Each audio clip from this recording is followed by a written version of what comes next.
Hey, I'm Landon from Sir Sly, and I sing and dance. I'm Hayden. I play drums. I don't dance because I'm sitting while I play drums. I'm Jason. I play keys and I try to dance with Landon, if he lets me. And I'm Ryan, and this is F&F Presents Sir Sly. I feel like I should dance now. Mouth is made of metal, metal, metal. Pocket full of yellow, yellow. Pocket full of gold, and I hope you find your dream.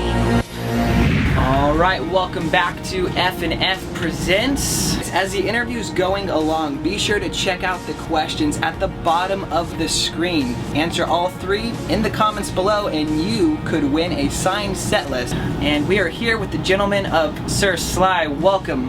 How you guys doing tonight? Great. Good. There have been 3 of your songs over the last 6 months that I've heard on the radio, and I think that's pretty damn impressive considering you guys are pretty new to the scene. Between Gold, You Haunt Me, and Leave You, and You Haunt Me is one of my personal favorites, I really like that one. Which song, which single do you feel best represents you as a band? That's a hard one.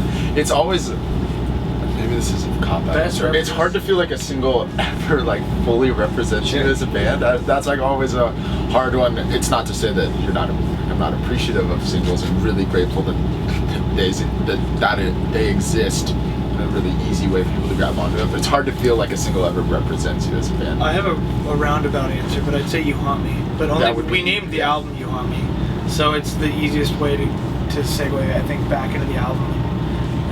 The central theme of the record is kind of that idea of lingering relationships and kind of the stamp that they leave on you as you move through life. So I guess that single, maybe not sonically, but thematically, I think for the whole record, it ties everything together. Right.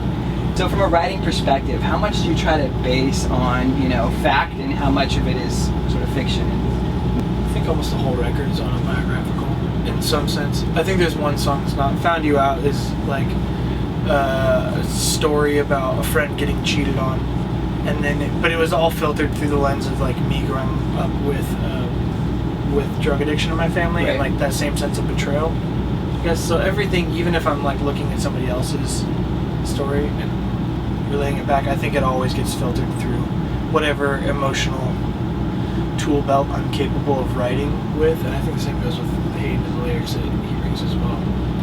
It's all autobiographical. It's not, and then when talking about like past relationships, it's actually, I'd say like 95% of the record has no romantic.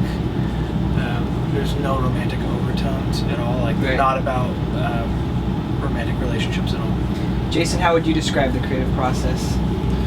I mean, I think we all bring something to the table, but it usually starts with someone will have an idea and we'll kind of build off it. Whether Landon has like, he usually writes on the piano or a guitar, he'll have like a melody or some lyrics, or I'll have an instrumental, or Hayden will have a drum part that we can like kind of wrap our heads around and kind of build upon that. Nice. It's a really quick writing process as well. We write and record at the same time. Cool. So by the end of the day, it won't be finished, but we'll have something listenable where we can like say, oh, this is a good song or this is bad, Or we need to write another song to wash ourselves clean. To wash our sins away. Hayden, let me ask you this. If I went and Googled Sir Sly, which I've done, go figure. So is my mom. Yeah, awesome. If you click on the Wikipedia link, it's going to say that Sir Sly is an indie pop band.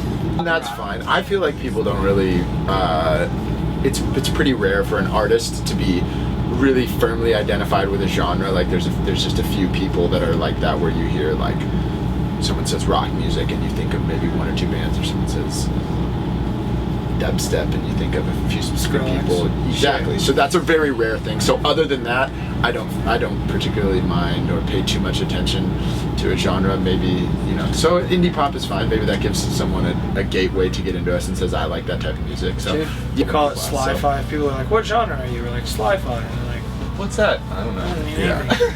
Yeah. And they're like, what does that mean? We're like, kind of nothing. It's exactly what Hayden's saying. It means that we're allowed to make whatever music we want to. You all grew up in the OC. How'd that work out for you? Well, We're on a bus right now. That's pretty cool. I guess that's how. No, I think it worked out well. I've always said that. So when Arcade Fire's record, The Suburbs, came out, I identified really strongly with it after I started listening to it, and was like, "Yep, that's the boredom and the tragic privilege that you face of growing up in the suburbs." And that's, I think, the boredom and everything feels so distant and isolated. So for me, it turned quickly into like writing songs as a way of calming that sense of boredom and replacing anxiety with something creative. We could never pretend to be something that we're not. Like, we're kids that, again, we grew up in the suburbs. I'm so grateful for that privilege, and sometimes, you know, I have disdain for it, but at the end of the day, it's what, like, that's how I met Landon, was playing at church in suburban Orange County. Like, so it's about, it's so many luxuries. Yeah, and it's important to not like fake that. Like we would never try to act like we're part of, like, okay, we're from LA, like we're part of this, like, we're not gonna underground Lana LA Del artist Rey movement. and, Like, it's just. But there's not even that anymore, unless you're in the hip hop scene. Like, mostly, right, like all the people that colloquial music is mostly hip hop stuff now. I was gonna say, you can get influenced by people who don't live in your neighborhood because of the internet. So you're influenced by people across the world now. So it's not like Orange County has a specific sound. I guess you can kind of dive into all the different. Which is cool because there still is so much of that, and it is born out of cities. Most indie pop music these days is coming from the suburbs, I think. Yeah, I'd have Totally. to agree. Like, I was going to ask, is there almost like a OC, you know, indie pop networking group? I mean, because literally there are so many people coming out, whether it's Young the Giant, Colorists. The Colorists. Yes, there you go. And then Coco became Pacific Air, became now Mating Ritual. And we write songs with Ryan Lahone sometimes from Mating Ritual. And yeah, White Arrows. And those are all people that we played shows with at the beginning of Sir Sly, or old bands in high school and stuff. We'd like dream of opening for Young the Giant, who was like the Jakes at the time.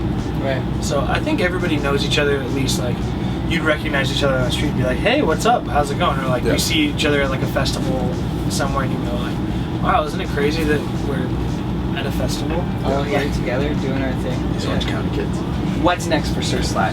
You're wrapping up this tour. Where do we see so many things? We got some time off here. I think we're not. I mean, I don't think it's gonna be time off, or at least we're not. I mean, time off from touring. Like, we're not. There's no tours imminently planned, and I think our plan is to go and write music for a new album and start releasing new music as soon as possible. I mean, I'm really, really eager to get back in the studio. Everything that we're writing right now feels like, I was talking to Jason about it. It feels new. It feels really exciting, and I want to start releasing it sooner rather than later, so that freshness is still existing. Like, I want to be people who are making music at such a rapid rate, or making music as it comes to us, and then being able to release it in a way that shapes the way other people are making music. Yeah. Well, that sounds exciting. Guys, I want to thank you so much for joining us here today, and I'm just happy we got to talk to you this early on in the process. For everyone who watched this interview, please be sure to go back, take a look at those questions. You have the chance to win a signed set list by Sir Sly. If you liked the interview, make sure you click like, leave some comments, share it with your friends, subscribe to the channel, all that good stuff, and we'll see you next time. Social media guru. Yeah, seriously.